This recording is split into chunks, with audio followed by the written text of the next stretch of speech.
Welcome back.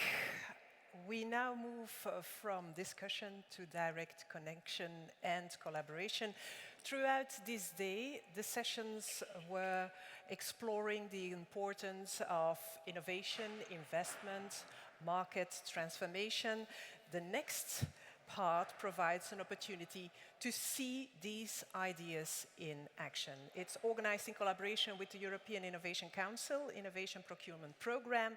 This session brings together public authorities and some of Europe's most innovative companies working on the future of sustainable and resilient built environments.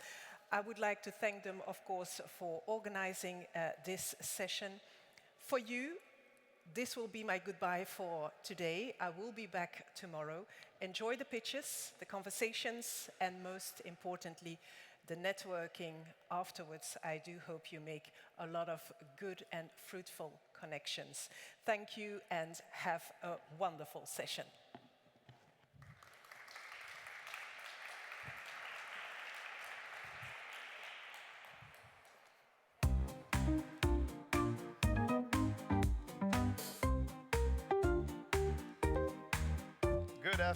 Good afternoon, everybody. Thank you for the great introduction. My name is David Brunelleschi. I'm part of Intellera Consulting. I have the pleasure of facilitating this session this afternoon. And yes, as anticipated, actually, welcome to this European Innovation Council, EIC, pitching session that is actually pursuing one of the key objectives of this NEB 2026 festival, which is fostering connection between more and more valuable, effective connections between actually who is looking for innovative approaches that can contribute to enhance the resilience of the built environment to those who are actually providing these innovative, sustainable solutions. So in this session, for the next 90 minutes, we will be together and we're going to be hearing actually from 5 EIC-powered startups, SMEs, that will be sharing with us their innovative solutions in order to tackle some challenges, some concrete challenges that will actually be represented here by our friends from different European cities, which are actually bringing to the stage some real examples of true needs from different cities. So here you can have a quick glimpse to this afternoon's agenda. The core part will be actually the pitching session in itself. We're going to be hearing from the 5 companies. But before that, in a minute, we're also going to be hearing a quick introduction from our city representatives.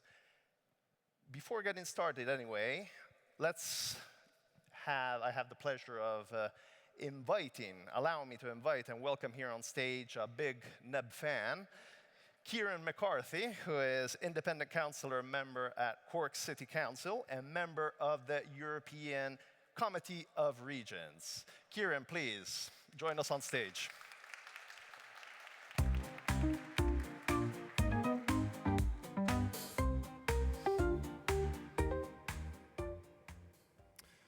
Dear organisers of the European Innovation Council, my dear friends, on behalf of the European Committee of the Regions, I'm really delighted to be here. I am a huge NEB fan, and I'll get into that in some of my notes. And I know all of us here are really excited about some of the matchmaking that actually might take place actually here, and some of the solutions that hopefully will appear and emerge over the next kind of hour and a half. I have but 3 messages that I want to throw into what I call the cauldron of ideas that's actually in this particular session. And my first thing that I want to say is the following. Empower the innovation glue in the storyboard of our European cities and regions. Empower the innovation glue in the storyboard of our European cities and regions. And this innovative glue is not something that has happened overnight in our cities and our regions. It's evolved over centuries. And I say that apart from being a politician, I also work as a local historian. I give walking tours of my city, and I write a weekly history column for the last 27 years in my city. And so I've been exploring my city of Cork in the south of Ireland to a great depth. And the more I deep dive down to my city, the more I end up like just scratching the surface of its story. And every now and again, I suppose the word innovation kind of all of a sudden it jumps out from a page of an old newspaper, jumps out from a page of an old pamphlet. And in particular, you see some ideas that have been presented in my own city have been fulfilled, some of them just in part, some of them were thrown out, some were forgotten about. Some are coming back in recent years as history is kind of repeating itself. Some have been shelved. But whether or which, I'm very, very lucky that when I dig into my city's story, I can see the ideas, the motivation, the drive, and a vision. And my dear friends, my city is just one of many. If I actually brought in a local history book of all the cities across the European Union and piled up all the books kind of in front of us, you'll see that there's been what I call magical innovative DNA working right throughout the ages. And so this first message that I have of empower, we'd say, the local and regional authorities and cities and regions, that the reason I mentioned is that their heritage of innovation should not be underestimated. It should be unlocked. It shouldn't be controlled.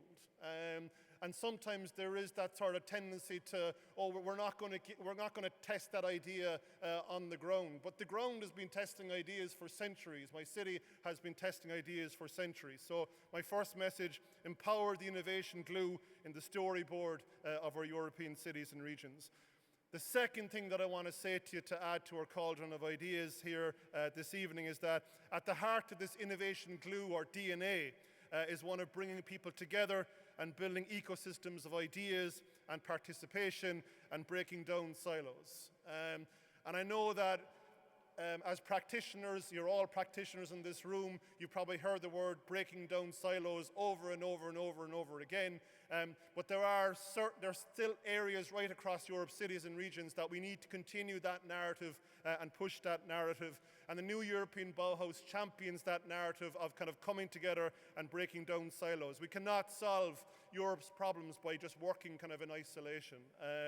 And that's why I wandered around the fair for an hour and a half this afternoon, and I was really, really proud as a European citizen to see all the different ideas and people working really, really hard and coming together to try to solve some of the issues and challenges within their member states and within their respective cities and regions. And in a world where there are vast pressures and vast geopolitics, and there's vast pressures to try to divide people, the innovation narrative does bring people together in a very tangible and cohesive way. It motivates people, it moves people forward, it develops people in personal ways, it creates a focus for people, it creates an understanding of sorts for people. And I'm always of the belief ideas breed ideas, success breeds kind of success. Innovation builds active citizenship, innovation builds a sense of belonging, and we should never lose sight of that sense of togetherness, especially in the world that we live in today. So my second message, empower the togetherness narrative around innovation. Empower the togetherness narrative around innovation. My third message is empower the innovation paradigm in the future of our cities. So I said something on the past, I said something on togetherness, but all of us are looking towards the future. We can't just be bound up with the past, we could be inspired by the past. But in our program over the next hour, we're going to hear a lot about, we'd say, company innovators, city executive innovators, kind of chatting together. And I'm of the view that that needs to happen more, actually, and at pace.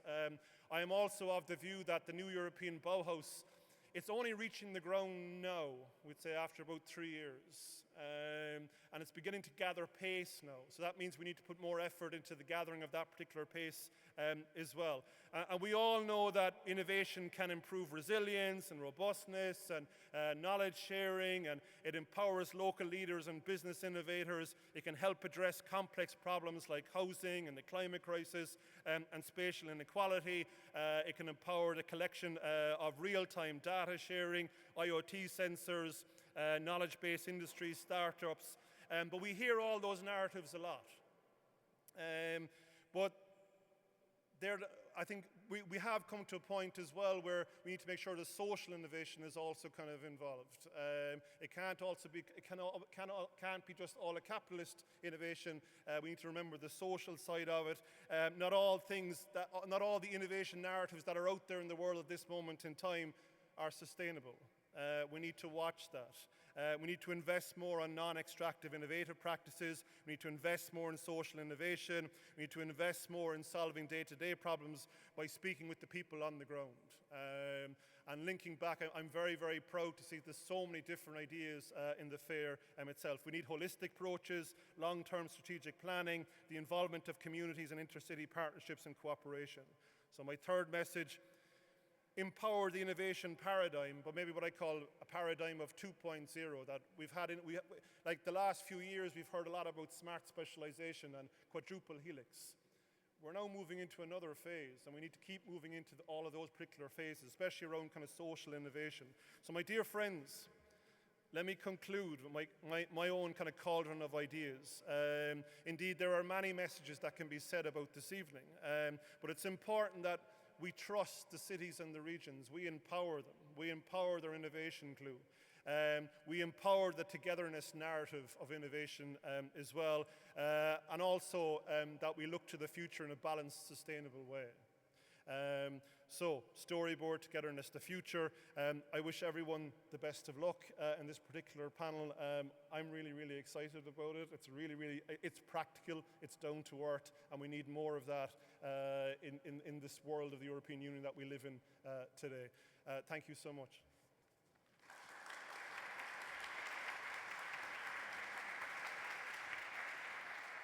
Thank you very much, Kieran, for this introduction. And I would go straight into providing a little bit more of context of today's initiative, why we are here. And in order to do so, I'm now pleased to invite on stage Vasilis Tsanidis, who is Innovation Procurement Program Coordinator at ISMEA, who will be telling us a little bit more about the EIC Innovation Procurement Program. Please, Vasilis.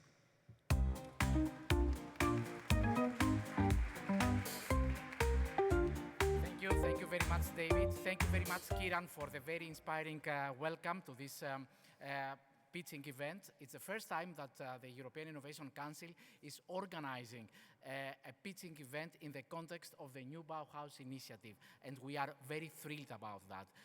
The stage belongs to the protagonists, which are the innovators from EIC and the cities that have responded to our call to come here and to listen to innovations. But allow me 5 minutes to explain the context, what EIC, European Innovation Council is, why these innovators are top-notch innovators in Europe, and why the European Innovation Council has an innovation procurement program. I will start by explaining you what European Innovation Council is. European Innovation Council is the flagship initiative of Horizon Europe program that actually has a budget of more than 10 billion euros for the programming period of 2021-2027. Through this, with this budget, we are supporting the most innovative solutions in our continent. And we have different funding schemes at EIC level in order to do so. We have the EIC Pathfinder for early stage innovation. We have the EIC Transition for more mature technologies, where we are supporting companies and consortia, both. In the EIC Pathfinder, we are supporting only consortia, and the EIC Accelerator, where we are giving grants and equity. It's for the first time that the European Commission is stepping into the companies themselves. We are supporting only companies, and we are having an equity grants up to 2.5 million and equity up to 10 million, and sometimes for STEP, we can go up to strategic technologies to 30 million equity. You understand that this instrument has been mobilizing the most innovative solutions and has alerted the private investment in Europe to look into these companies. So, in addition to that, we have program managers, specialized people that are specialized in areas. We are also having business acceleration services. For the first time at European Union level, we don't stop at providing funding. Our aim is not only to provide financial support. Our aim is to help all these innovators, these top-notch innovators, to scale their businesses. That's why we have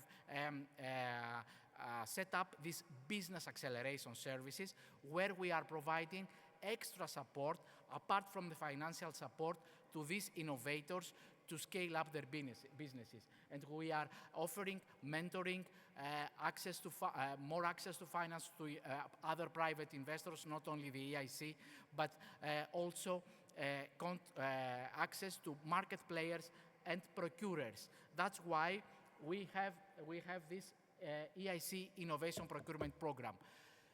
Before I step into this program, just to let you know that the success rate for EIC is only 6 to 7%.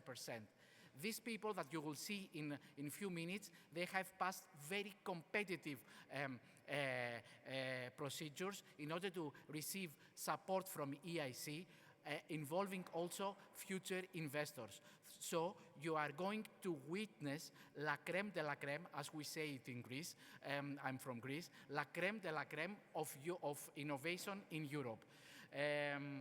Back to the EIC Innovation Procurement Program. As said, we have the business acceleration services where we provide extra support to the innovators to access markets in Europe at the global level. And innovation procurement plays a crucial role. Why? I will tell you a secret.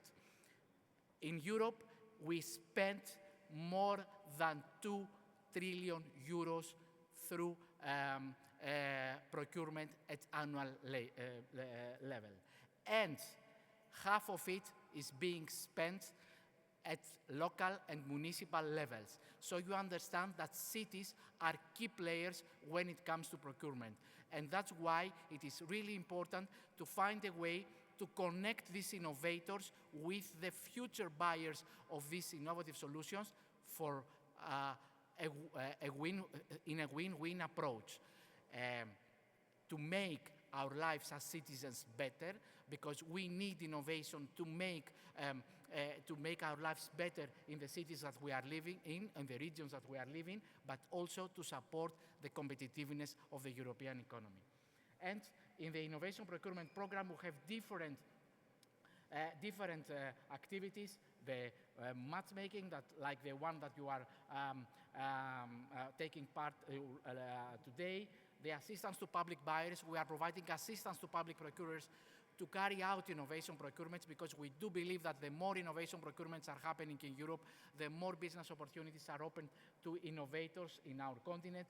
We are offering to innovators academies about innovation procurement. In procurement, it takes two to tango. Not only the public buyers, but also the suppliers need to know how to operate in a public procurement world. And of course, we are providing assistance to EIC innovators to submit offers in tenders in Europe and at the global level. And here are the results, because we are driven by impact. We are 2 years program, and we managed to allot for the innovators 1.4 billion euros of business opportunities, and to help them in these 2 years' time submit offers that account are approximately to 50 million euros. We are also helping innovators in doing pilots with public and private sector buyers. If you are from the public sector or the private sector buyers, don't hesitate to come to us to get in touch and to look how we can help you get engaged with the innovators that are supported by EIC. That's all. As said, the stage belongs to the protagonists, namely the innovators and the procurers. Before I finish my little speech, I would like to thank first the cities that have accepted our invitation to come here and to see the EIC innovators, the city of Haarlem and the city of Horta in Portugal, Haarlem in the Netherlands. I would like to thank the GRC that we collaborated since we started our collaboration since November last year in order to make this happen. And of course, to wish all the best luck to innovators that will come to the stage. So thank you very much.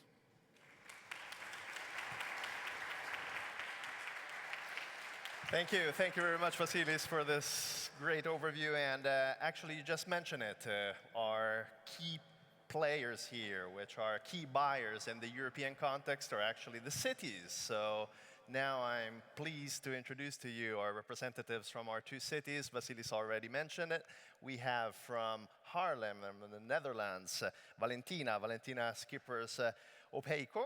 I hope I pronounced that right. And Rudy de Vries. Respectively, Valentina is coordinator for Urban Agenda Partnership Innovative Public Procurement, while Rudy is a senior sustainable policy officer, both from the city of Haarlem.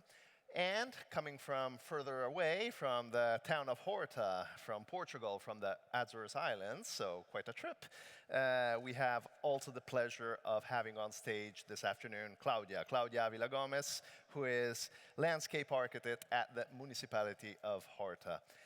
I would invite, therefore, Valentina perhaps to start very quickly telling us a little bit more about Haarlem's priorities when it comes to sustainability, and especially your challenges that you're bringing to stage this evening. Thank you so much. Wonderful to see you this afternoon. Today I'm presenting challenges of Haarlem. We have two. My colleague will present the second one, and I'm in charge to present the first one. How many of you went already away in the city of Haarlem? Just raise your hand. Okay, not that much. You should definitely visit it. It's a wonderful city. And just to explain the background of this challenge, I would like to say that the city of Haarlem is a historical city, and we have a lot of buildings that should be made more sustainable and also climate adaptive for the future. The thing is, the difficulty is that a lot of the buildings are monumental and historical. It makes it very beautiful, but also challenging in terms of how to make these buildings sustainable. Today, I am hoping to hear from the innovative companies how they think this challenge could be solved. And personally, for me, I'm very, very excited about collaboration with the European Innovation Council, because we also at the City of Haarlem already did pilot in the past with the food waste reduction, and we found very, very nice solutions through this collaboration with the European Innovation Council. Would really encourage you, if you didn't work yet, to start working with this concept in the future. And now I would like to give the floor to my colleague Rudy. Yeah, well, welcome, of course, and our challenge, we are a historical city, but we like the sport also, and we are also a country with a lot of water, so we have to learn to swim, right? And so we are building new swimming pools in our city. In the next 8 years, we will be building 2 new swimming pools, which are quite big infrastructural buildings, and they use a huge amount of concrete. And we also have big goals on climate and on circular things. And that's why we also wanted to ask the market how help us with the concrete in our swimming pools to get it more circular, with a lower greenhouse emission effect. But that's also about being resilient on raw materials. So that's our challenge. Just help us with make our swimming pools future-proof in the sense of circularity and the greenhouse effect. Well, that's the challenge. Thank you.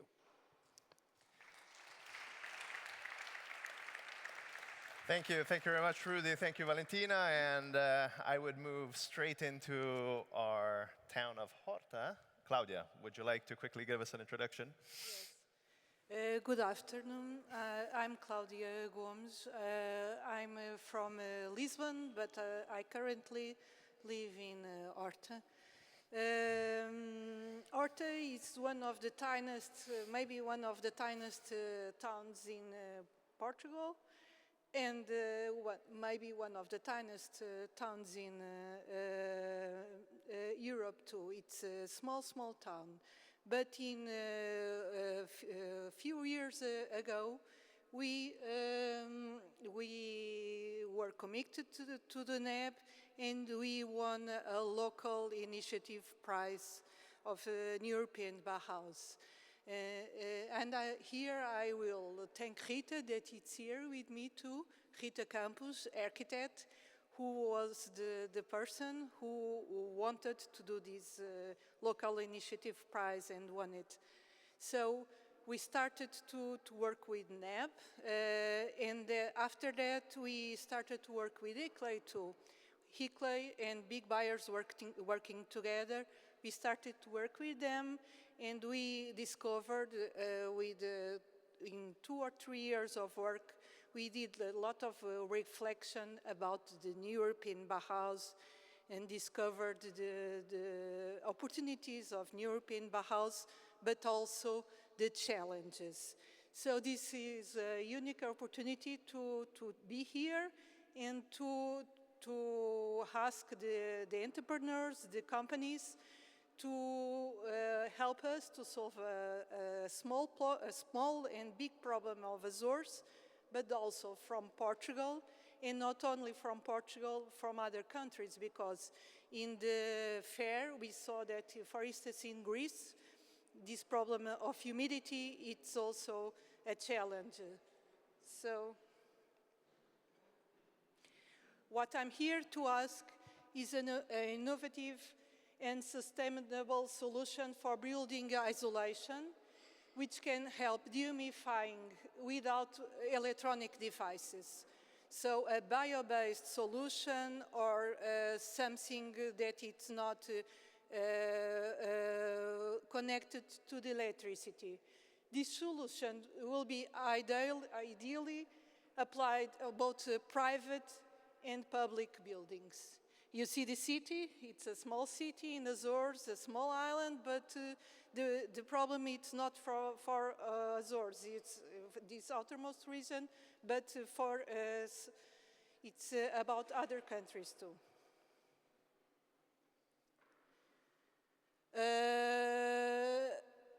Therefore, the challenge can be presented not only for the municipality, but for Azores and for Portugal, for the city.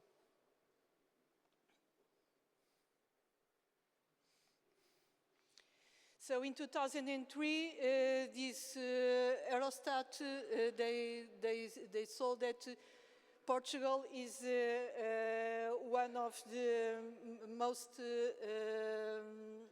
people feel more thermal discomfort.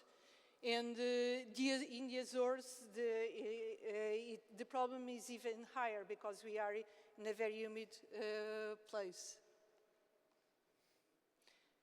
This picture, the above, it was taken in Faial 2 weeks ago. So you can see that the challenge that companies are facing, it's big. But this is also the reason of our lush vegetation. We have wonderful landscapes, lush vegetation because of this kind of humidity, but we have a problem in the buildings too. So the solutions for an outermost region like that, they must be easy to transport, install, and maintain. It's not only a solution for today, but for tomorrow too. So it's a small info about the challenge. The humidity is big in winter, but it's also high in summer and spring. And the buildings, most of them are heritage, so it's not only to construct a new building, but to install the solution in an old and heritage building. That's all.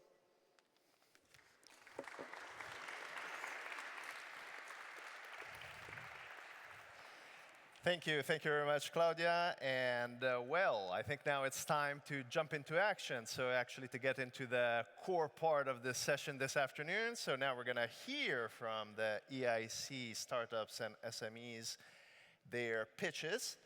And I would start by inviting on stage, after telling you how it will work, very simple. Each EIC representative will have just 5 minutes to pitch their innovative solution, their idea, and then you will have possibility to ask any questions, any comment, any curiosities right after the pitch will have been taken place. So as simple as that. I would therefore give it a start, and I'm happy to invite on stage Julien Bach from Coldpad, CEO of Coldpad, coming from France. He is the first to pitch this afternoon. Julien, this is for you. Well, have you ever thought of deploying insulation solutions perhaps without the need of drilling? I think Julien has a solution that can maybe help us do so. Julien, as I was mentioning before, 5 minutes for you. Thank you, Stage David. is yours. Thank you. Hello, everyone. Bonjour à tous. So I am Julien Beck. I'm CEO of Coldpad. So Coldpad, we are going to talk about glue, about bonding. So let's dip into it. So for centuries, the construction companies and the constructors have used weldings and dowels as soon as they want to fix something on the wall. So when you are drilling on a wall, obviously you have issue with contamination. When you are drilling into architectural heritage, like the ones that you can have in Portugal or in Haarlem in Netherlands, you are making holes, you are degrading the facade. Also, when you have some steel structure, you cannot weld on it because it's structural, and welding is degrading the building. And last but not least, when you are working on reinforced concrete, if you make a hole and if you touch the rebars, it's a catastrophe. So in Coldpad, we invented a few years ago these so-called fasteners. So it is bonded. So this little stuff here, when it's bonded on steel substrate, it will break at 2.5 tons. It has been qualified by Bureau Veritas in France and DNV in Norway and Germany to sustain a permanent load of 300 kilo during 35 years, even in marine environments. So even in very humid environment or close to the sea. His little brother has been qualified by a European system. It's called European Technical Assessment for concrete. So because it's concrete, it will hold only 900 kilo, and it has been qualified for 50 years. So once you install it for the lifetime of your installation. So how does it work? There is several patents that we made. Let's go very quickly. One of the key stuff is vacuum. We are installing it using a bell, which is making vacuum. Why vacuum is interesting is because when you bond under vacuum, you dehydrate everything. So you are bonding in a very dry environment, so like in a laboratory. So your bonding is always perfect.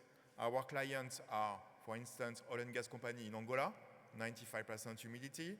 Some of them, like Vestas, are more in very dry environments, but it's always the same quality of bonding.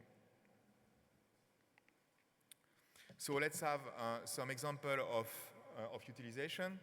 So for instance, you are in a tunnel. You put a very nice anti-leak coating. And then once you made your tunnel, you need to install electricity. And you are going to start to make holes in order to install your cable. This is the solution. So you can use it for a lot of usage, but in your special case, let's have a very, very concrete example. Insulation. So today, when you want to insulate, you need to drill some rail on your walls, and then you put the insulation. and the insulation panel are themselves drilled into these rails. It means that when you have an architectural heritage, like I was looking at church on your city, I was looking at the very nice Dutch old houses in Haarlem, you don't want to drill on the wall. So you just bond it on the wall, on the side of the wall, and for the panels, you bond it on the side of the panel, so it's completely invisible. It's very quick, you install it in 2 minutes, so it's even cheaper, cost-effective than any other solution. So you have a nice solution, and you have also a cost-effective solution. Sorry for the swimming pool, I have no application. Some examples that we did for municipality.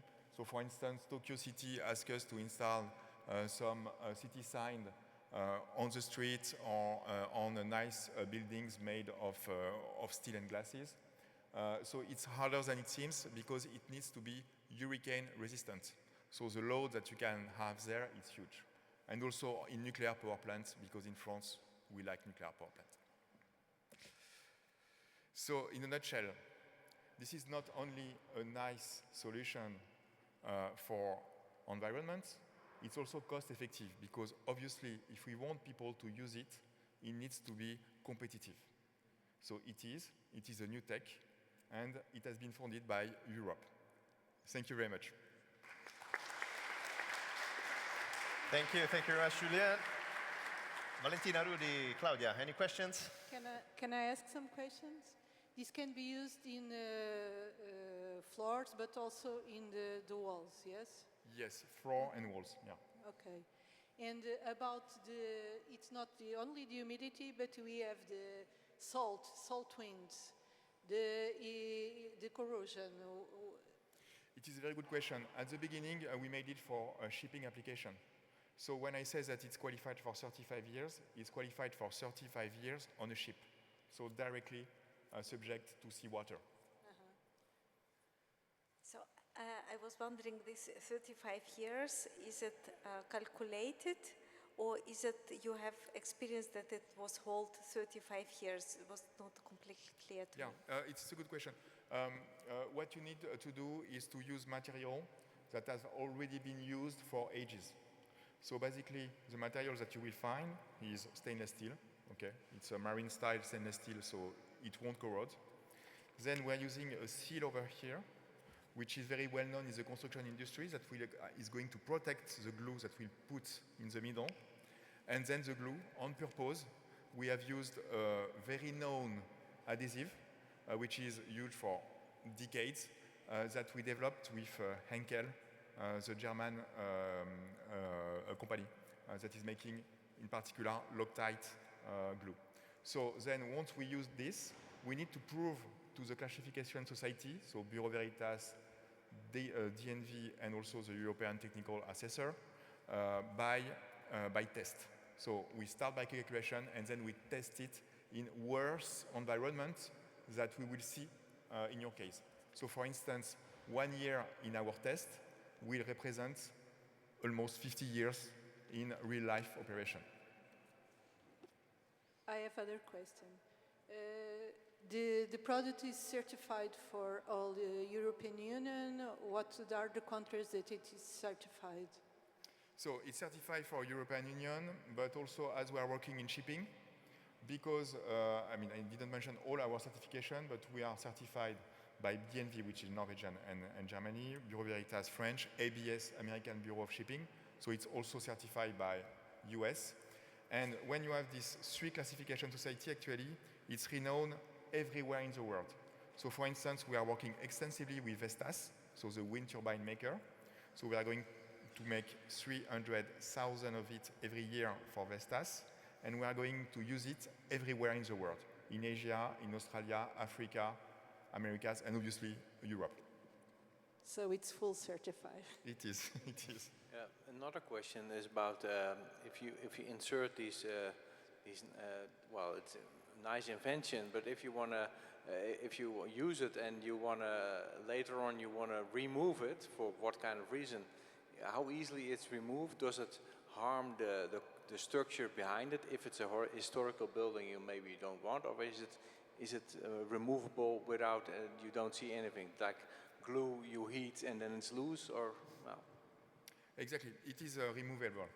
For instance, for historical building, when you have a stone, for instance, you can heat it at a quite high level in order to degrade the glue, and then you remove it this way. Once you remove it, you will still have some glue remaining on the wall, and you finish with solvent. Oh yeah. Okay. Yeah. Thank you. Yeah. That for historical buildings that can be very helpful, and also for circular solutions. And removable of building materials is very important. And if you use it for extra isolation and you want to remove it for what kind of reason, and you can reuse it, then would be a very interesting solution. Yeah. Indeed. Yeah. Thank you. Thank you very much, Julien.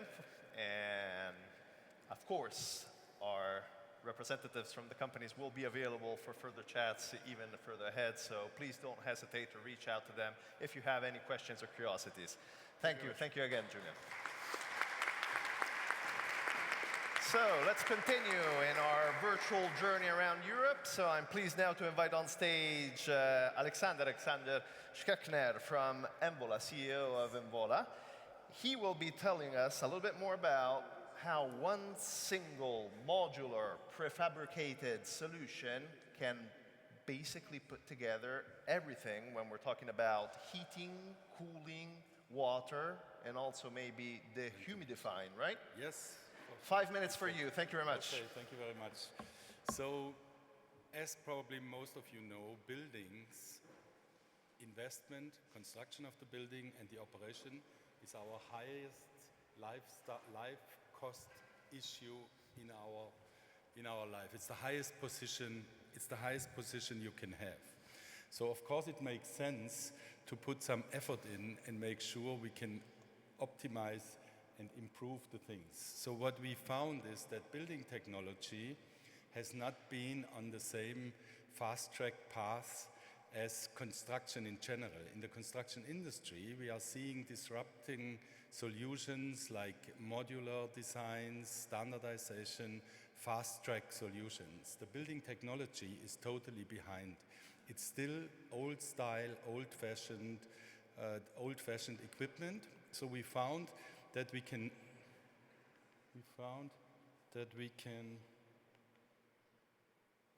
improve, because on the other side, as we all know, the demand and the functionality of the equipment needs to be improved.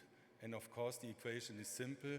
The cost and the resources you have available and you want to invest in investment and operation should go down. That's the equation.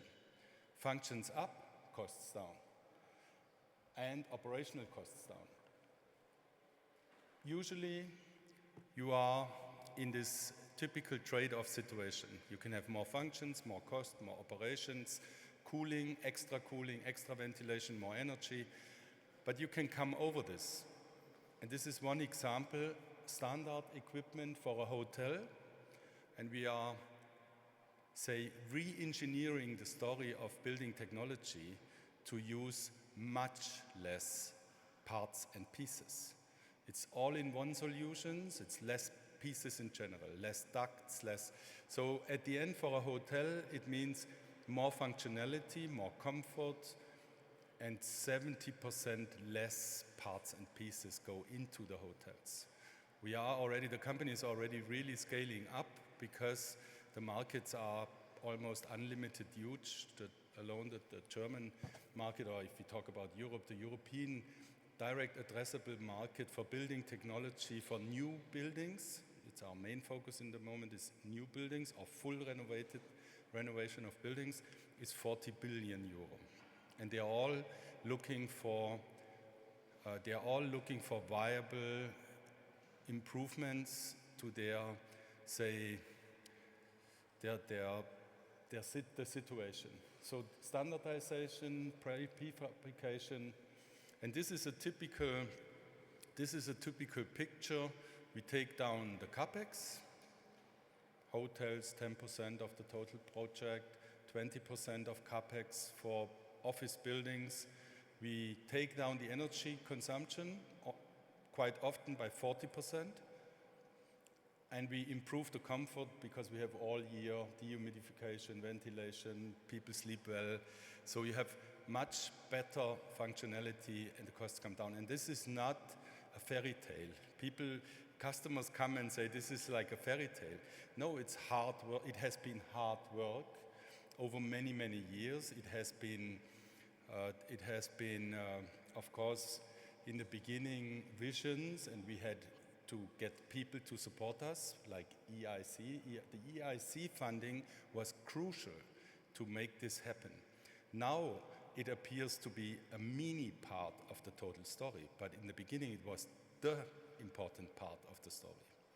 It was a 2.5 million grant. Without that grant, the company would not exist. Now we are already looking this year into order intakes of 40 million euro, 30, 40 larger projects under execution. Okay, so this is the story. We had to invent some physical concepts to make this happen. We are penetrating the building by thermal penetration instead of mechanical ventilation. So things have been invented. And at the end, this is some stories. 13 pilots have been done, more or less. 35 are under execution, and orders on hand, 33 million. So the things are really moving up, and Wola is ready to scale. And Valentina, for your buildings, at least what we can contribute, I'm not sure, because we really focus on construction of new buildings, because it makes us scale faster, and it makes our solution to come into the markets earlier, but less equipment is always important for this kind of buildings you have. The less impact, the better, the less you have to install. So at least we could look into some bigger buildings if we can contribute somehow by our solution.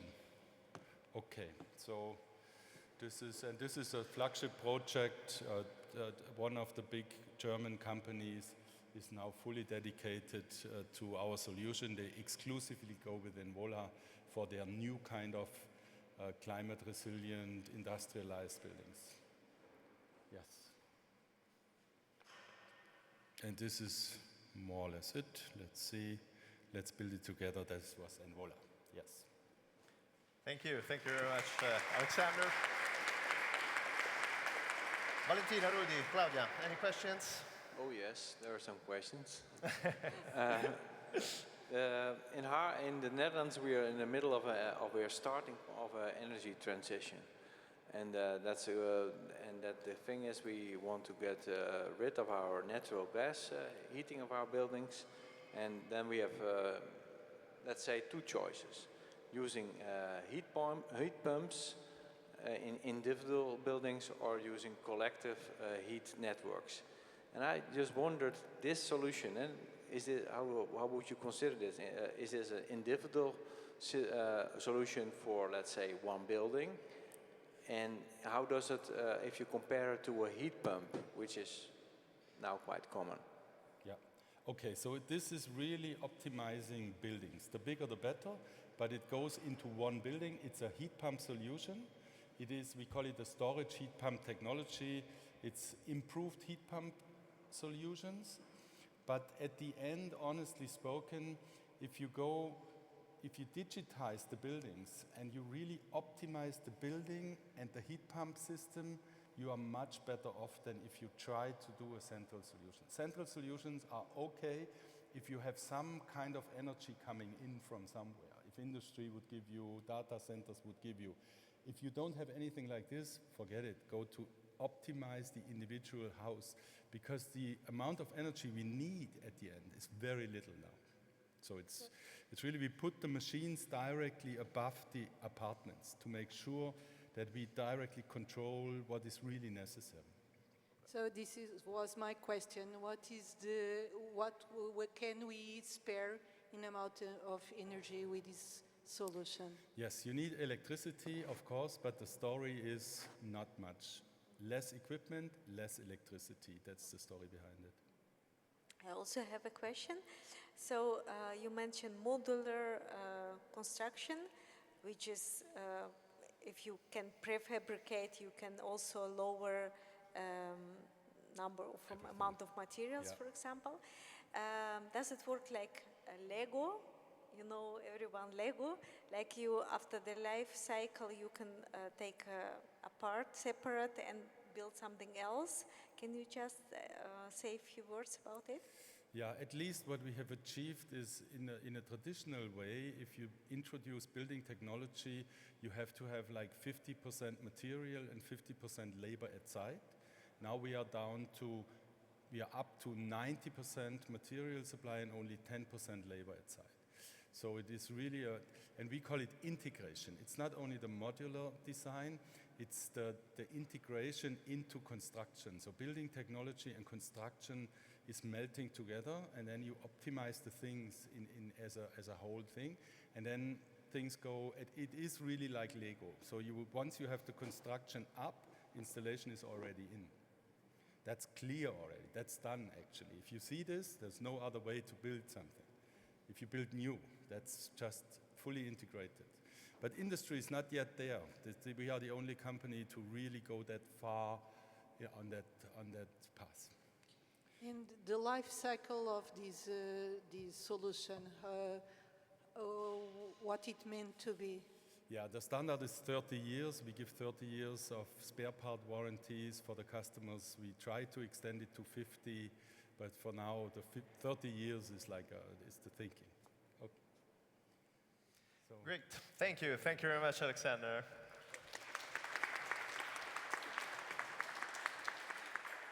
And let's move on into our journey. We are moving virtually now into Spain. I'm pleased to welcome on stage Pablo Rodriguez Soton from Indresmat, the CEO of Indresmat. I think Pablo will be telling us a little bit more how enhancing the thermal envelope of buildings, right? That's it, yeah. 5 minutes for you. Thank you very much. Okay, thank you so much for this opportunity. At Indresmat, what we do is we define the thermal envelope of buildings using just one material, which is bio-based polyurethane. And here I'm going to introduce a case study that we have done recently through EIC InnoMatch project. We have been supported by the SME Instrument Phase 1 twice with 2 different innovations, which are here, windows and foams. We are also involved in a EIC Pathfinder project, but we failed to upscale in the accelerator. Probably this program is not for us, but for sure we will upscale the company with the procurement, because the procurement process is really important for companies that are industrial, like we are. More or less 40% of the buildings have been built before 60s. And in the case of heritage buildings, we have huge problems related to energy efficiency, because the walls are not insulated. Also, the typical windows that were there from a long time are extremely inefficient. There is a lot of air leaking, thermal leaking. We have also that the preservation laws makes more complicated to address this kind of buildings, while the conventional products are not fully integrated in this kind of buildings. So, more or less, in the case of the windows, most of them they will need triple glazing in order to have a good performance, because the walls are not really high performing. Okay, these are the 2 types of products that we have, 2 family of products, foams and windows, and all of them, they come from the same sources. These are natural oil-based materials. These materials are in the market, are produced at a larger scale, and they are not competing with food. They mostly come from the cosmetic industry, so there is a scalable solution. Some of the foams can be up to 75% bio-based right now, but the chemical industry is pushing high on the bio-based chemistry. So in the future, these materials will around 80 to 90% for sure, in less than 10 years. This is my promise. The type of products related to foams, we can cover the walls, the roof, and the flooring floors. In the case of the windows, not only windows can be done, false frames can be done, curtain walls can be done, a lot of different profiles, because the technology that is behind is able to make profiles of high density material. These are some examples of products that we have developed in 11 European projects that we are involved in the Horizon Europe. We are champions on getting innovations and doing innovations and bringing these innovations to the market. We have more than 15 pilots around Europe where we implemented these innovations, and some examples you can see here. The scenario is clear. There is a regulatory pressure in order to incorporate bio-based solutions that are efficient, scalable, and also competitive. The economy is pushing high on this scenario, where the economic strategy, the new European Bauhaus, and also the independence from fossil resources, because something that is bio-based is interesting because it's replacing something that is not. Market readiness. The products are already developed. Some of them, they just lack of a couple of certifications just to be introduced into the market. But we have more than 12 innovations that can see the light soon. Now I'm going to explain fast a case study of a historic building of the Innovation program, where we replaced 37 windows there, covering 61% square meters of the facade. And we have improved a lot the performance of this building, where humidity, where air tightness, and also the thermal and acoustic performance was really compromised. Regarding the impact related to the energy efficiency, these kind of buildings that are running with fossil heating fuel. So we reduced 30% of the consumption just with only with windows. Just to finalize, our business model is to sell directly in the first stage. We can also supply material to others to implement these materials, but in the long term, we want to license this technology because we are one of the few companies that can do this. So the know-how transfer is really important to make this available everywhere. Our products mostly are good for the construction because the performance is higher than the conventional ones. So this is one of the good things. Yeah, this is like just to introduce our team, which is a highly qualified team and multidisciplinary. We are mostly technical guys that come from the chemical industry. And we are looking for business here. Thank you very much, Pablo. Claudia, Rudy, Valentina, any questions, any curiosities? Yes, thank you. So the materials are not 100% bio-based, right? Yep. So are you working on to make it 100% bio-based? This is the first question. The second one is, because in our municipality, our ambition is to be very circular, and circular means also after life cycle of the product, it has to be separated. So if you say, okay, bio-based, for example, 75%, another 25 has to be, is it possible to separate the materials from each other? It's look like a foam, so like a homogeneous material. Is it possible to take it separate to different types of, let's say, ingredients? Well, in fact, this percentage is the composition, the chemical composition. So that means that 75% comes from natural resources, and the other 25 comes from chemicals. That most of them are not for sure bio-based. But in the case of polyurethane, there is the isocyanate that is coming from fossil resources. It can come from aniline. Maybe it would be impossible to get 100%, but 90% it would be possible. But the most interesting thing of these materials is that they are produced at large scale. There are a lot of innovations that are 100%, a lot of renewable, but you cannot replace all the buildings of the world. So if the solution is not about only the percentage, but it's true that how you design the product, the sustainability by design, we use, for example, just one material, and we try to not combine other materials with that. So in terms of recycling, which is the other part of the circularity, these materials can be recycled through mechanical and chemical recycling routes. So, and this is the chemical recycling is probably the biggest route that the chemical industry is doing right now in order to give circularity to the material. It's not that they are combined different materials that are bio-based or not, it's the composition what is mostly represented in this percentage. And the foams, you can use it for isolation, correct? The foams are for insulation. Yes. Thermal and acoustic insulation. And humidity, it works for the problem of humidity? For humidity, it can be introduced a barrier. So we need to look for a solution that absorbs water because for the humidity, you need first to have a barrier, and second, to have something that is absorbing this humidity.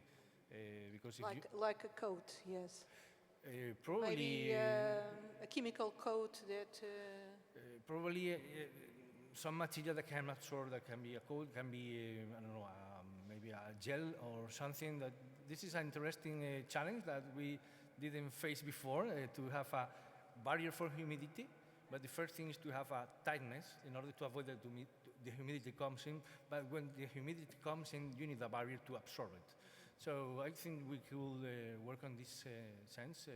Because it was what we were thinking in the first beginning, a bio-based material, innovative bio-based material that can be like a barrier, but then they can store like a dehumidifier, but organic, natural, not with electronic device. So you understand? To have this barrier, yeah. And then to storage the water. Part that you can to storage or to evaporate the water. The transpiration is also, you need a barrier and you need a transpirable material that absorb water. It's the three functions that you need for addressing this. But for sure something can be developed, and our materials can provide both tightness and both water vapor permeation, which is the key value for this. So it will be a multiple layer material for sure. Yes, multitasking material. Yeah, and could be with polyurethane because we can make it at different densities and also with different permeabilities and with different stiffness. So this is the best thing of polyurethane, that you can tailor the properties as any other material. Thank you. It's an interesting challenge. Maybe a short question about the ClimaPure windows. Are we talking about the frame of the windows? Your solution is about the frame of the windows, but the windows will be from glass, I assume. The solution in the windows is we just copied the wooden windows. It's a solid by design. There is a sample here. We have samples you can see later. But the innovation in the window is that we just use one material like wooden. Windows are only made with wood. Yes. Our material is only made with BioPure. Okay. We will check it out in the samples because I know my colleague of the heritage department, and I know they are very picky on some things. So I'm curious. Yeah, in the heritage building, the first thing to replace are always windows, as any other second-hand house, which is the first thing that customers do once they buy a second house. Okay. Thank you very much, Pablo. And of course, Pablo will be available to share the samples and to answer further questions further along, but I would therefore move forward, and I think now we will be moving into UK. I'm pleased to invite on stage Darai Nijar from Batteries. And I think, Rudy, we're going to get close to the challenge you were presenting at the very beginning, because if I'm not wrong, we're going to be hearing how to transform CO2 into high-performance construction materials, right? That's correct. Darai, 5 minutes for you. Thank you. Thank you. Good evening, everybody. My name's Dalraj Nijja, you can call me Dal for short. I'm one of the co-founders of Vataris. Broadly speaking, we are a CO2 utilization startup based in the UK, but with a European footprint. And our goal is to create best-in-class performance minerals, one of which has great application in concrete and construction, and deliver better performance at lower cost and reduce carbon intensity. So how it works is we've developed a breakthrough process by which we can take CO2 from, let's say, a cement plant or a chemical plant. Our process bolts on. We then take gypsum as our mineral feedstock, so this is abundantly available both in natural and waste sources. And then the construction material that we make is a calcium carbonate, a very high performance version. For the technical folk out there, it is Vaterite. What makes it special is the shape of it, and it makes it more reactive. So therefore, when you put it into concrete, you increase performance, reduce the amount of cement you need, which is the key emitting component of concrete, if you have a little bit of knowledge of it, and also reduce costs as well. And the product is actually 50% by mass CO2, so it's carbon negative. And then subsequently, as a result of the sulfate that's left in our system, we valorize that and make a high-performance fertilizer co-product, which helps make the business model much more attractive. And as a result, we've been backed by some major industrial investors, most notably and most recently Holcim as one of the cement majors in all of Europe. But not just them, we have the family office of Goldbeck, Siam Cement Group, Zakur Ventures, and a number of other investors who support us on the journey, as well as the EIC and the UK government. So we have a really strong consortium backing us to help us scale this solution going forwards. So just on the team, we're a team of 17 people, of top-class scientists, engineers, and business developers that are really laser-focused on scaling this solution. We have the expertise in the relevant areas and are bringing that to our partners in industry to make this solution a reality and bring impact within the next 2 years. Not 10 years, 2 years, because our solution has that impact potential nearby right now. So just to give you a brief overview of the process, I won't go into too much detail, but the three key feedstocks here are flue gas. So if you imagine a chimney emitting CO2, we connect to that chimney. We then capture that CO2 with a solvent, a chemical solvent, then add our gypsum in, and then we precipitate out our first product, which is the calcium carbonate that goes into concrete as an additive. Then we valorize the remaining sulfate from the gypsum into a fertilizer product, and then close the loop again to then capture the CO2 with the same chemical solvent. So it's a closed loop process, really bankable economics, because we know what we can do to basically make the whole plant very economical, and it's a bolt-on solution as well. So if you take a Holcim, our first plant that we want to introduce with them will be in Dottenhausen in Germany, and it'll literally bolt on right next door onto their cement facility and take the CO2 and their gypsum, believe it or not, and make the products live in situ, which is really, really interesting for them. And so the added benefit of this is that we have a very standardized process that uses standard equipment, pots and pans very simply, that makes it really easy to procure and install very quickly. So these are the three value pathways. I'd say obviously the calcium carbonate is most of interest today, but just to give you the broader overview first before delving into the core use case of today.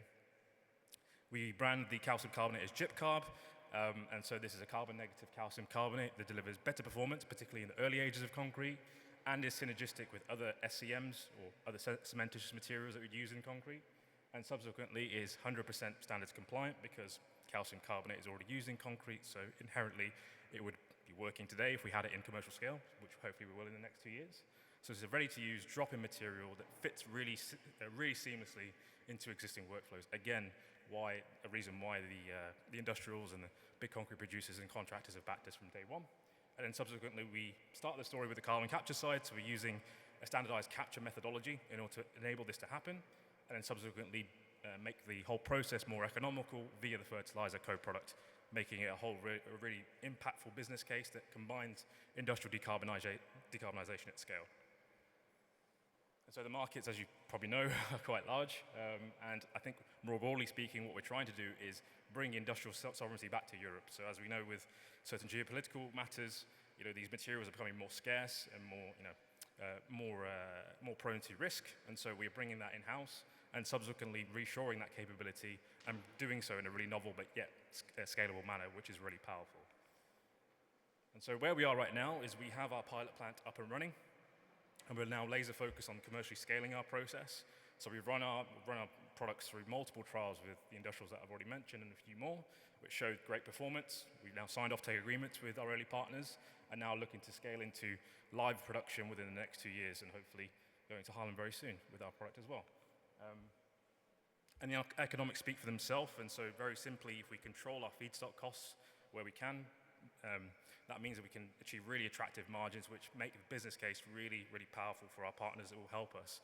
I think one of the things that certain technologies in this space struggle with is the economics, but for us, we know what we can do in order to make that attractive and subsequently gain the traction that we need to get into the market within the next 2 years. So I presented here just 3 use cases and 3 trials that we've done recently with some very notable players, particularly in the concrete space. The first one of which is with Holcim. So for those who don't know, Holcim is probably the biggest cement producer and concrete producer in all of Europe. We've done a number of trials with them recently, adding our product to their existing concrete mixes and showing performance increase over various addition rates. And now we're thinking about and planning towards our first installation in Dottenhausen in Germany as we speak, where we co-locate our process and subsequently integrate our product into their cement products. After that, we have Marshalls, which is one of the biggest concrete producers in the UK. They've used all types of different innovative materials and processes to decarbonize concrete. We recently just signed an off-take agreement with them off the back of very successful trials of our product in their mixes. So again, a really iconic logo, particularly in the UK market, that is backing us, which is fantastic. And finally, we have Goldbeck. So Goldbeck are one of the largest general contractors and precast concrete producers in Europe, based in Germany. The family office has been a backer of us since day one, which we've been very grateful for. And we've also completed some really successful trials with them in Germany in the last few months. And again, we're signing agreements as we speak. So overall, we've had some really powerful partners behind us. We're really grateful for their support. And the reasons why is because, as you'll see on the right-hand side, we're delivering basically 30% reductions in concrete. We're doing that at better cost as well. And we're doing so in a way which is compliant to standards. So overall, we believe it's a bit of a no-brainer. And we're now really excited to take this to the next level and take it to industrial scale. So I'll leave it there. I'd like to invite you to join us in building a new materials category. I look forward to answering any questions. Thank you. Thank you. Thank you very much, Dal. Claudia, Valentina, Rudy, any questions? Oh yeah, quite some questions actually, and, because it's a very interesting technology behind it, of course. But first, the materials are derived from the flue gas. But the flue gas, is that from a waste incinerator, or what kind of a factory that should be? So the first use case would be from a cement plant, given the strategic, let's say, alignment of the product. If you take, for example, a cement plant in the Netherlands or a cement plant that we're going to in Germany first, effectively our process would take the raw feed straight away. So if you imagine a big chimney emitting CO2 flue gas, it'd connect into our stack, and our process would then produce our product simultaneously. And then we'd capture flue gas basically in a closed loop process. So you have to make a connection with, let's say, an incinerator in certain areas, and then make it work. Yes. And then you can supply your materials to concrete producers. That's the case, eh? Yes. So you've seen some logos there, but we're working with many other partners as well. Also downstream with cities and also municipalities, because obviously there is a need to reduce embodied carbon in buildings, and our producer partners like the fact that, let's say, cities like Haarlem and other cities in Europe are in need of these solutions. So we like to tie the whole value chain together so that we have us as a technology provider, we have our cement and concrete partners who would make the materials with our product inside, and then we can deploy it in projects in Haarlem and other places to show that this is a real tangible impact, and done so in a cost-effective manner and standards-compliant manner tomorrow, not in 10 years. So Sorry. Can you elaborate more about the characteristics of the fertilizer? Sure. So once we've produced the first product, which is calcium carbonate, so the mineral feedstock we use is gypsum, calcium sulfate. The calcium is dissolved with CO2 to create calcium carbonate. Therefore, you still have sulfate in solution. So then we react that sulfate with potassium hydroxide, and then we precipitate again potassium sulfate in the form of a fertilizer. And that we then sell to agrochemical companies. So on that side, we have the likes of Yara, Eurochem, ICL also showing great interest. We also have off-take agreements on that product. So we have quite a unique dual product, let's say, process. And both products are effectively very high performance, engineered precision versions of existing materials today, but just take it to the next level and do so in a cost-effective manner. So yeah, that product is also very, very And good. this is already certified, the fertilizer, or? So it's going through the process, but what I would probably reassure you with is that both products today you could buy, and so both products that we make today are inherently compliant. It's just a matter of going through the steps to show that. So, for example, calcium carbonate's already used, or limestone's already used in concrete today. We are just making, in very, very simple terms, a synthetic version of it.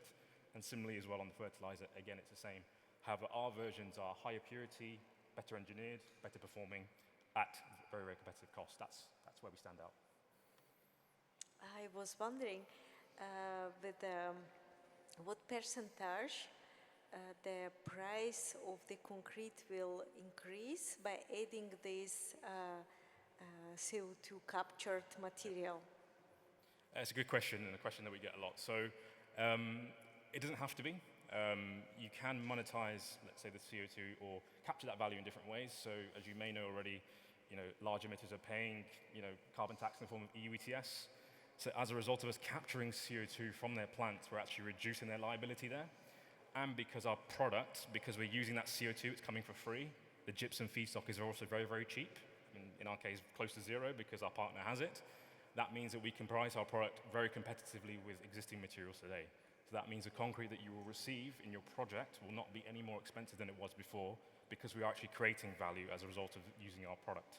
And then you can monetize or realize the CO2 value in other ways depending on the use case. So big corporates, for example, like the CO2 certificates, that's great, but it all depends on the use case effectively. Thank you. I have only a last question. Sure. How much CO2 occurs during that Sure. process of capturing of CO2? Sure. So I was wondering if there is Yeah, sure. discrepancy. I understand. So for every ton of our calcium carbonate, or gyp as we call it, nearly 50% of it is CO2 by mass. So if you have 100,000 ton that's made in a year, then that's 50,000 ton of CO2 permanently captured. And it's permanently mineralized, it won't leak away. The only way it would leak away is if you heat it to 800 degrees, which hopefully won't happen. So it's a permanent storage vehicle, it'll always be there, and that makes it also very, very good in that way.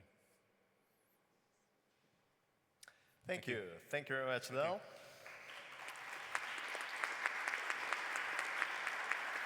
And now,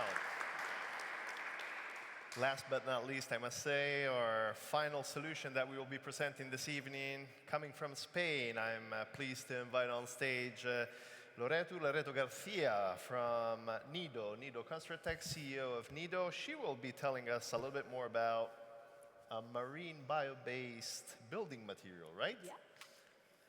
Loreto, 5 minutes for you. Thank you. Thank you very much. Well, 6 years ago, I was pregnant, and I struggled with temperature inside my super cool wooden house. Meanwhile, my little baby was so comfortable inside my womb, just surrounded by liquid. So my name is Loreto Garcia. I'm a builder. I ran my own construction company for 20 years. So I asked myself, what if we put liquid inside the building to control temperature, acoustic sounds, and even more? Of course, my colleagues said I was completely crazy, including my husband here. So, because this is the big picture of the construction industry, building materials have barely changed in the last century. And speaking of materials, cementitious and mineral-based building materials are the most polluting and the most used. So even in timber construction, we must use concrete. So that's why we create Nido Hydrogel panel to replace all the cementitious and mineral material. This is gypsum board, non-structural concrete, in order to give thermal mass, thermal inertia, acoustic mass, and fire resistance. The Nido hydrogen panel is made by algae and, of course, liquid.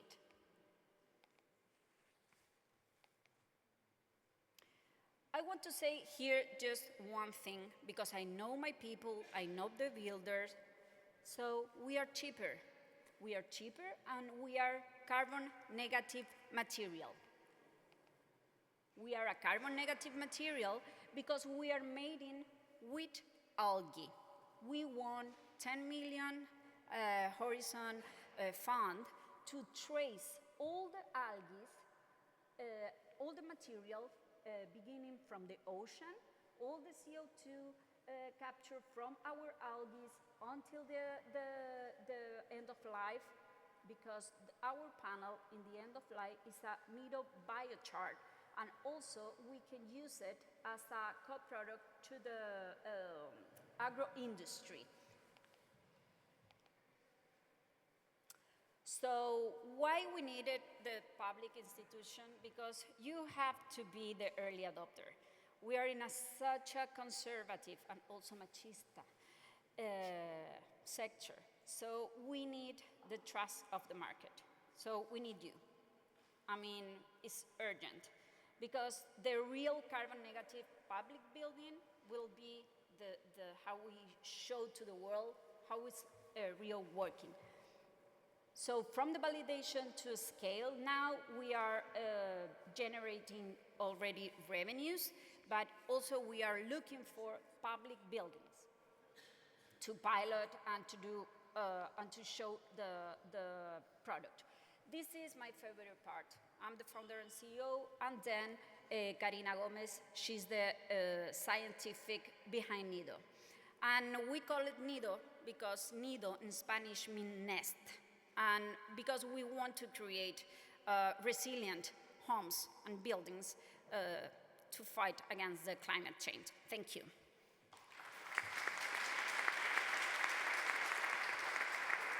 Thank you very much, Loreto, and Claudia, Valentina, Rudy. Questions, comments? What do you think about it? This is made of a specific alga, or? Sorry? This is made of a specific alga, or any alga, the material? Now we are with the, sorry, here? Oh. Yeah. We work with 4 kind of algae, and it's very good because we use the cheapest one, the one nobody wants. Because the main market of the algae is pharma and food, and they need a very, very specific algae. We need any kind of algae. That's why we won the 10 million euros fund. Because this is important for us, because we have a problem of invasive algae, so it's in 1 and 2.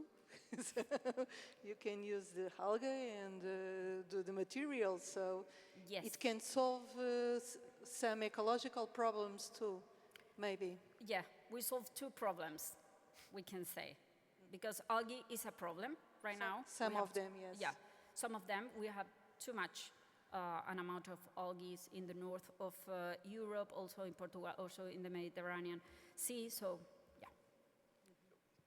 are these algae then coming from like a growing plant? They grow in the sea, these algae, or are they, if they are a problem, they are everywhere? So are you collecting them everywhere, or are you growing them? Both ways. One is onshore, is algae in the sea that you have to harvest, and then you have the offshore algae. So we are cultivating just in the coast. Okay. So you use both of the types? Yes. Okay. And the characteristics of the material for humidity, for example? Yes, there's no problem with humidity because the hydrogen is encapsulated in secret ingredients that are bio-based, but there is no problem with humidity. The thing is this hydrogel is like it's a biomass material. It's not an insulation material. It's not a light material. That's why we replace non-structured concrete, gypsum board. So we are giving thermal inertia. You know, it's the opposite. We can say that thermal insulation. We are giving fire resistant because we are 85% water, liquid. And then we are an acoustic mass. So it's it's an insulation also system to sound. So is there water in the plates? Yes, And it's how- reticulate. It's like a wax, because if you touch the hydrogel, it's not humid. The water is reticulate inside. And when the temperature goes below zero, how does that work? Sorry? If the temperature goes below zero, does it freeze? No, because the water is physical reticulate with the alginate. Okay, yeah. Sounds like a very inspiring story and amazing. I was wondering if there are also some limitations of these materials you discovered so far. I mean, we want to develop, for example, we want to get more mechanical properties in order to replace more concrete, not just the non-structural, you know, but for this application that we design, we have all the properties that we need, even the cost. You know, so we are replacing gypsum board, we are replacing non-structural concrete in steel frame, in timber construction, so it's perfect for swimming pool buildings. And so we got a key hint, thank you. So just to imagine how does it look like. So you have this hydrogel, but you put it between kind of plates made from what? Yes. For example, timber is the timber. Timber. For example, timber. The timber is the structure. I am the wall. Nido Hydrogel is the wall, because we are inside an Econyle box. You know, the Econyle is like the plastic from the ocean. Plastic from ocean, and yeah. you put so the hydrogel inside. It's inside. So you have a panel. So we are the wall. Yeah. You are the isolation panel. We are the wall, and then you need the insulation system here, you know, and then the finish wall, you know, the static wall. So here you have the thermal inertia. That means we are absorbing heat and maintaining the heat. You know, like a stone, like the stone when you hit the stone. You know? Yes, and just last question. You had a nice table with benefits, and you also mentioned very cost attractive with the 3 checks. Yes. So I was wondering if this estimation of costs based on having algae close by, like for example in your country, because in some countries it's the sea and algae are quite far away. You have to transport them. So can you just explain? Yeah. Very good question, because in the project that we are doing right now with the Horizon project, the 10 million funding, is to make a map of Europe. So we have Faroe Island algae. We are trying with Norway algae, Finland algae, then also another kind of algae in Spain and in Italy.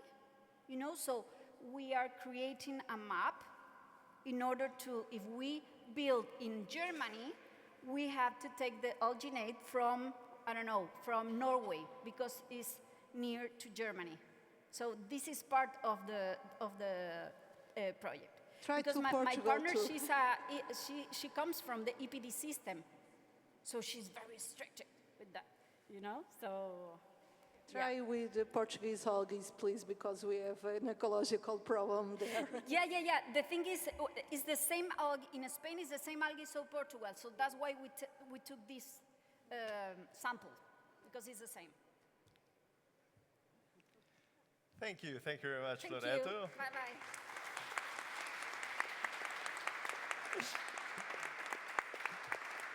Very inspiring. I don't know if you agree with me, but I was very impressed by all the solutions we have heard this evening. Very inspiring, very very interesting, and I hope also you were interested and inspired by these solutions that we have the pleasure of hearing this evening.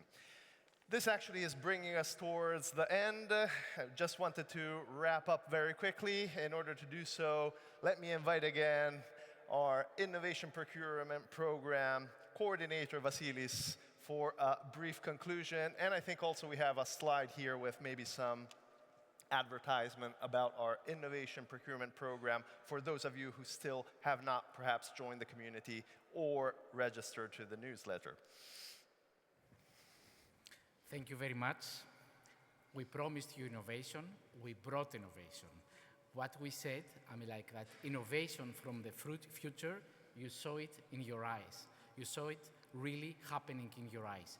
And you saw that the European Union, the European Innovation Council, is supporting the top-notch innovative solutions in Europe. So it is really important, opportunities like that, to be able to showcase the innovation that is happening in our continent. And because on top of that, it's not only innovation, it is innovation that is happening in Europe for Europeans. And this is really, really important. Having said that, I would like to invite you to join our community to see more of these innovations that we have at the European Innovation Council, the community, to register to our groups, because you have groups where buyers are interacting online with innovators, like the ones that you saw today, to register on our LinkedIn group. So we have a LinkedIn group where we regularly inform the participants of the group about the initiatives of the European Innovation Council, but also other initiatives that are happening at European level. And last but certainly not least, to register to our newsletter to keep up to date about the activities that we are performing at European Innovation Council level. In European Innovation Council, we started, as said in my initial intervention, with 10 billion. According to the Commission proposal for the next MFF, because of these innovators, the proposal of the Commission is 3 times more, 35 billion euros. That means that this instrument is delivering actual innovation for the challenges that we Europeans, but also global players, are facing. Having said that, I would really like to thank you for participating in this matchmaking, in this pitching event. You have the opportunity to speak to the protagonists of the sessions, the buyers, but also the innovators after this session, like here in this room. I would like to thank, first of all, Valentina, Rudy, and Claudia for accepting our invitation. I hope you enjoyed, as we enjoyed, from the audience. It was really an important journey to the future of innovation in this area. I would like to thank the innovators for providing us some key feedback about what is happening in this area. Of course, the Committee of the Regions, Kiran, that accepted our invitation to come and provide a welcome speech. GRC, that, as said, we are working for this since November last year, and I hope that we open the door for more events like this in the future new Bauhaus initiatives, and of course the Spin for EIC team for making that matchmaking happen. Thank you very much.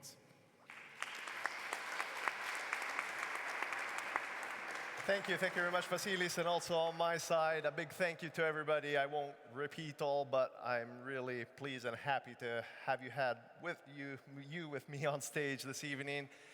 And having said this, yes, as Vasilis mentioned, please keep on enjoying the new European Bauhaus Festival. Keep on meeting. Let's keep up what is also Kieran was mentioning at the very beginning. Let's keep on this innovation happening by meeting among each other.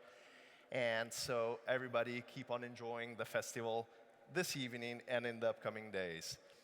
Thank you very much for being with us this evening. Everybody, Have a great continuation. Thank you.